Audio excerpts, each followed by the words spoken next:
সবাইকে নমস্কার। আমি রুদ্র সাহা। আবৃত্তি করছি অসম্ভব না।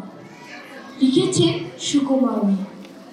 এক যে ছিল সাহেব, তাহার গুণের মধ্যে নাকের বাহার। তার যে গাধা বাহন, সেটা যেমন পেটু তেমনি ঠ্যাঁটা। ডাইনে বললে যায় সে বামে, তিন পাচেতে দুবার থামে। চলতে চলতে থেকে থেকে খানায় খন্দে পড়ে বেঁকে।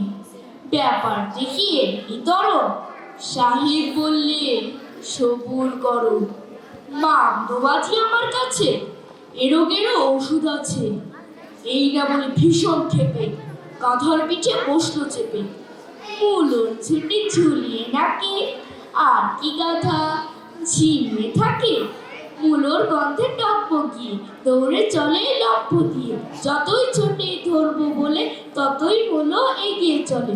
খাবার লোভে উদাস প্রাণী কেবল ছোটে মুলোর টানে। ডাইনে বায়ে মুলোর তালে ফেরেনি গাধা নাকের চালে। ডাইনে বায়ে মুলোর তালে ফেরেনি গাধা নাকের চালে। ডাইনে বায়ে মুলোর তালে ফেরেনি গাধা নাকের চালে। ফেরেনি